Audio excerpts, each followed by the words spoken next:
بسم اللہ الرحمن الرحیم۔ آج ہم بات کریں گے کہ پیغمبر کے 3 صحابہ کرام رضوان اللہ تعالی علیہم اجمعین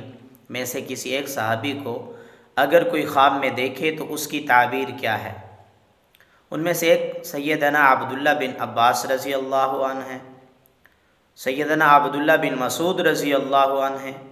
انہیں اگر کوئی خواب میں دیکھے تو اس کی تعبیر کیا ہے۔ حضرت عبداللہ بن عباس رضی اللہ عنہ جو مفسر قرآن ہیں، حضرت عبداللہ بن مسعود رضی اللہ عنہ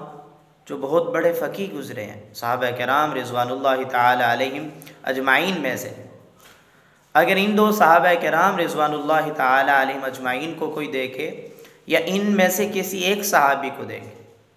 تو اس بات کی طرف اشارہ ہوگا کہ وہ کار دین میں مجتہد ہوگا،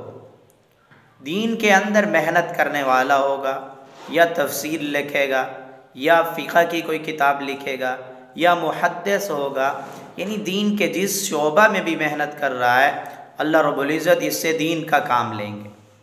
یا مفسر ہوگا، یا محدث ہوگا، یا فقیہ ہوگا، یا مؤدب ہوگا، اس سے دین کے کسی شعبے میں اللہ تعالیٰ کام لیں گے۔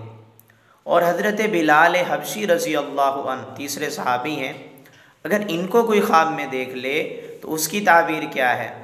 علامہ ابن سیرین رحمۃ اللہ علیہ نے تعبیر الرؤیا صفحہ 83 پر نقل کیا ہے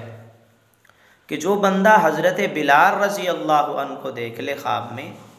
تو اس کو شہرت والا رتبہ ملے گا، یعنی مشہور ہوگا، دین کے کسی کام کی وجہ سے وہ مشہور ہوگا،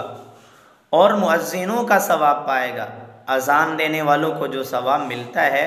اللہ رب العزت اس کو بھی وہ ثواب عطا فرمائیں گے، یعنی اس طرح کا ثواب اس کو ملے گا، اس طرح کے یہ کام کرے گا جس سے اس کو مؤذنوں والا ثواب بھی ملے گا۔ اور تیسری چیز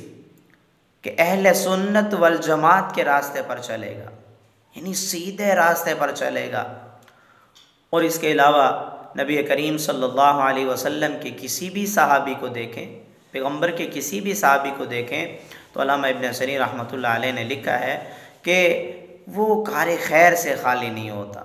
یعنی کہ اس کا دیکھنا خیر اور منفعت کی طرف اشارہ ہوتا ہے۔ پیغمبر کے کسی بھی صحابی کو دیکھیں تو خیر اور منفعت کی طرف اشارہ ہوتا ہے۔